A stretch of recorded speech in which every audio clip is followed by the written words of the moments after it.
Welcome to SBS News in Easy English. I'm Stephanie Corsetti.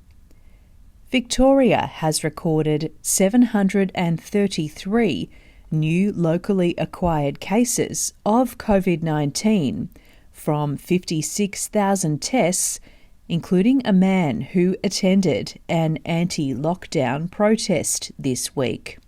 The state's health department has also recorded another fatality, taking the current outbreak death toll to 21. There are now 7,160 active cases of coronavirus across the state. New South Wales has recorded 1,043 new locally acquired cases of COVID-19 from more than 131,000 tests in the past 24 hours.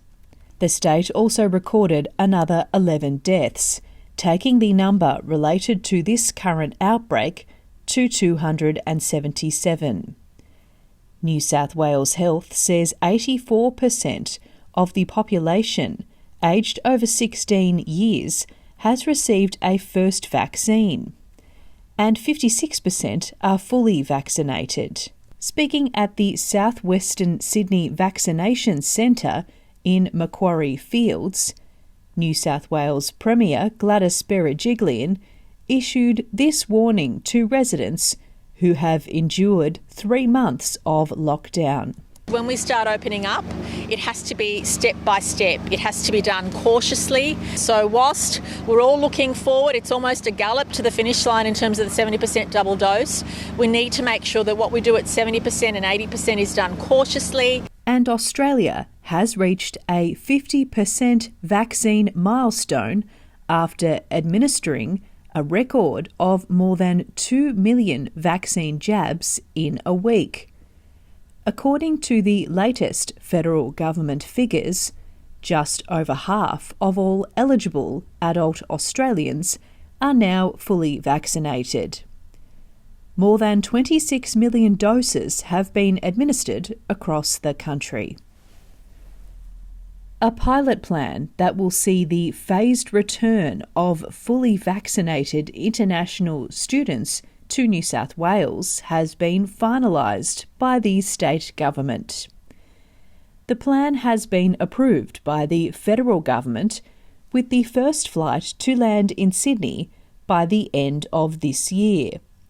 Accommodation provider Scape is to house the returning students for the 14 days of quarantine in Redfern. A building has been deemed COVID safe to accommodate up to 650 students. Queensland has not recorded any COVID-19 cases, but it has announced changes to face mask rules across the state. People sitting down can take off their mask even if they are not eating or drinking. The state's Chief Health Officer, Dr. Jeanette Young, explains the rule. So essentially, to make it simple, once you sit down, you can take your mask off. So that doesn't matter if you're in a cinema, in a theatre, in a restaurant, at school, at work. Australia and India are expected to seal an interim trade agreement by the end of the year, following a meeting in Washington. Prime Minister Scott Morrison and his Indian counterpart, Narendra Modi, discussed the trade agreement and climate change during bilateral talks. Both countries have struck an agreement to support the sharing of low-emissions technology. Mr. Morrison says their meeting was very productive.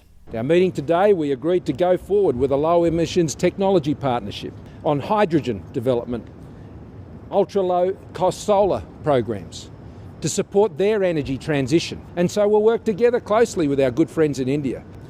This is SBS News in Easy English. Thanks for joining us. I'm Stephanie Corsetti.